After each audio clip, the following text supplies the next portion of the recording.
जाले में जो गुलाम ज़कीर खान को आप चुना है, तो इसके समर्थन में आप जाले आएंगे? अरे जाले घर घर जाना चाहता हूँ यार। जाले में पहले भी गया हूँ। जाले में विधानसभा की सीट? जाले गया था, जाले जाऊंगा। जाले से रिश्ता है, जाले के दर्द में मेरा शमूलियत है। जाले में लोग हमारे खड़े हो रहे हैं, आऊंगा, जरूर आऊंगा। हम लोग प्रेस कॉन्फ्रेंस करने जा रहे हैं। जो सदस्यता अभियान चलाया गया, जिस तरीके की भीड़ आई, कितनी उम्मीद जागी है एमआईएम? यकीनन एमआईएम बहुत ही पुरुम्मीद है, और एमआईएम पुरुम्मीद इसलिए है कि रेगिस्तान में अगर किसी को कोई चश्मा मिल जाए, है ना, वहाँ पर कोई चमन दिखे तो जो खुशी होगी, बाज को आगोश में औलाद हो जाए जो खुशी मिलती है, वही खुशी है एमआईएम को कि यहाँ पर जो मिथिला की बहादुरों की धरती है, वहाँ पर भी मिथिला की नाइंसाफ़ी के खिलाफ, गरीबों दलितों की नाइंसाफ़ी के खिलाफ, देश में बैठे हुए तानाशाह और बिहार में बैठे हुए नाइंसाफ़ हुकूमत के खिलाफ लोगों में एक बड़ी बेचैनी है।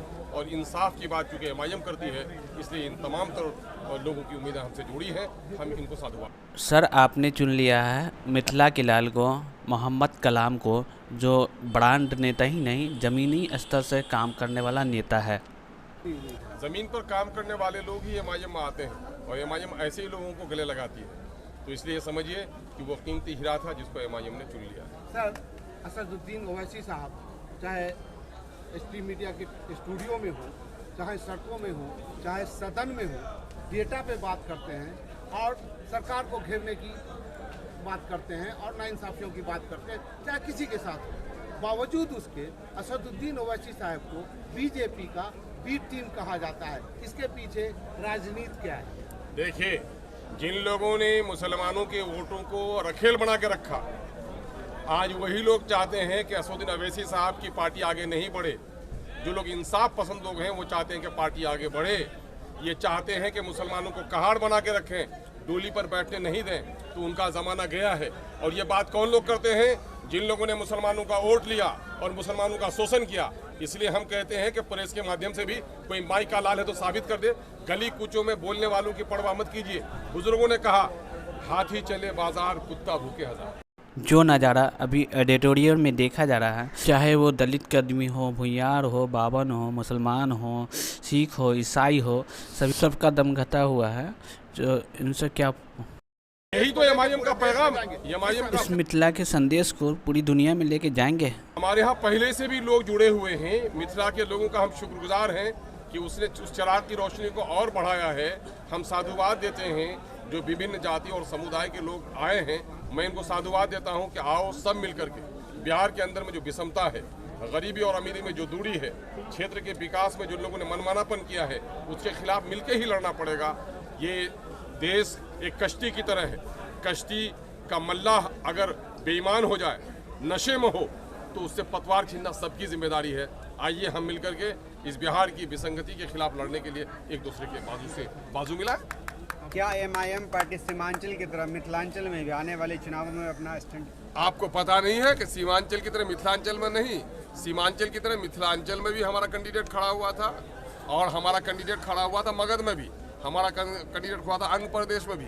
ये और बात है कि मिथिला से लोग जीत के, सीमांचल से जीत के आए तो सीमांचल का आप नाम लेते हैं, वरना पूरे बिहार में हमने कल भी इलेक्शन लड़ा है, आने वाले दिन में भी इलेक्शन लड़ेंगे। पूरे बिहार में हमारे संगठन की मजबूती है। क्या आपने ब्रांड नेता को चुना है, इसके भी कंधे पर लोकसभा की बारी है? यकीनन है कि अंगारों से ही तो तब्दीली आती है।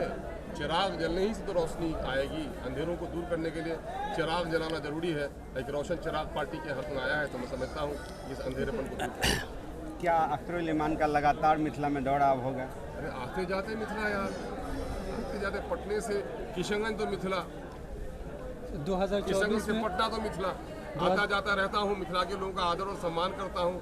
अरे पीर भी हमारे यहीं के हैं। 2024 में एमआईएम कितने सीटों पर लड़ेगी? अब कितने सीटों पर लड़ेंगे, हम अपने संगठन का इस वक्त विस्तार कर रहे हैं और हम मुनासिब कैंडिडेट तलाश कर रहे हैं। और हम लोगों को बिहार में इस वक्त ज़रूरत पड़ गई है कि गठबंधन करने वालों ने हमारी पार्टी को नेगलेक्ट किया है।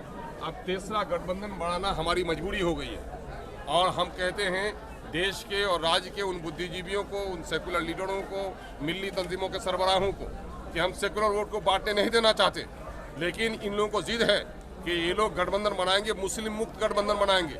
नीतीश कुमार जो करना चाहते हैं वो भाजपा मुक्त का नारा देते हैं, हकीकतन में वो मुस्लिम मुक्त राजनीति करते हैं।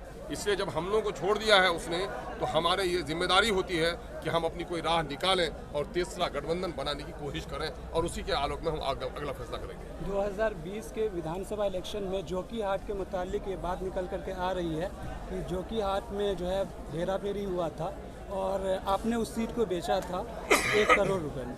देखिए, तोहमत और इल्ज़ाम से कोई बच पाया है? कोई गालिब कर कहे कोई बुरा तो उसका बुरा न मान, ऐसा कौन है जहाँ में जिसको अच्छा कहे? सभी काम करने निकलोगे तो बदनाम करेंगे लोग। छतरी को खोलोगे धूप और पानी में, वो छतरी भीगेगी भी, उल्टेगी भी, और जो छतरी सिमट कर रहेगी वो छतरी में फूटेगी।